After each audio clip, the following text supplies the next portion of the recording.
Welcome back. I'm NS Lavanya, Assistant Professor, Department of English, KCS Kasinadar College of Arts and Science.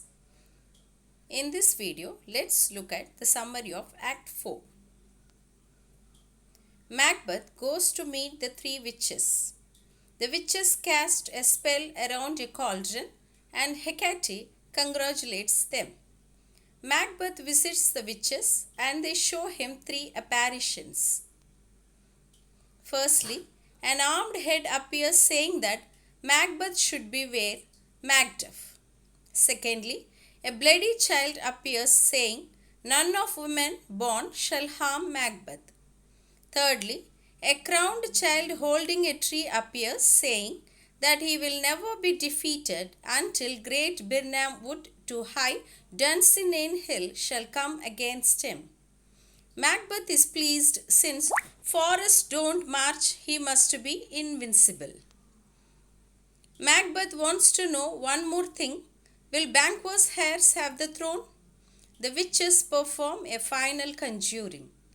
8 kings appear walking in a line, the 8th holding a mirror, and all of them followed by Banquo's ghost. Macbeth, furious at this sign that Banquo's heirs will get the throne, demands answers. Hecate mocks him and the witches vanish. Lennox enters. He brings word that Macduff has fled to England. Macbeth scolds himself for failing to kill Macduff. He vows in the future to act on every impulse and decides to attack Macduff's castle and kill everyone connected to him. Lady Macduff worries about why her husband has fled to England.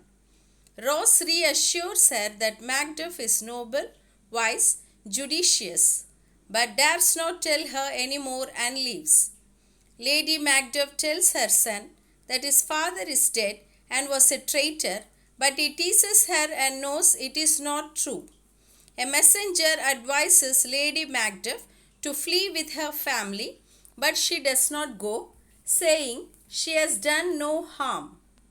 Murderers arrive seeking Macduff and finding him gone, they kill both his son and wife. In England, near the palace of King Edward, Macduff urges Macomb to quickly raise an army against Macbeth. Macomb says Macduff might actually be working for Macbeth, a suspicion heightened by the fact that Macduff left his family behind and unprotected in Scotland.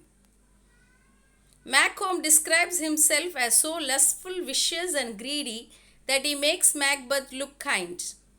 Macduff cries out in horror and says he will leave Scotland forever since there is no man fit to rule it. Macomb then reveals that none of his self-description was true. It was a trick to test Macduff's loyalty. He has an army of 10,000 men commanded by the English Lord Siward, ready to invade Scotland.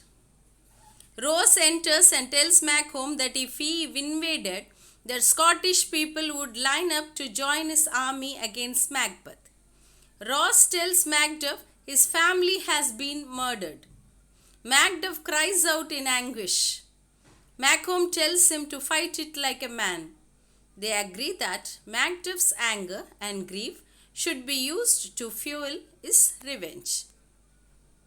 Thus the end of the summary. Thanks for watching.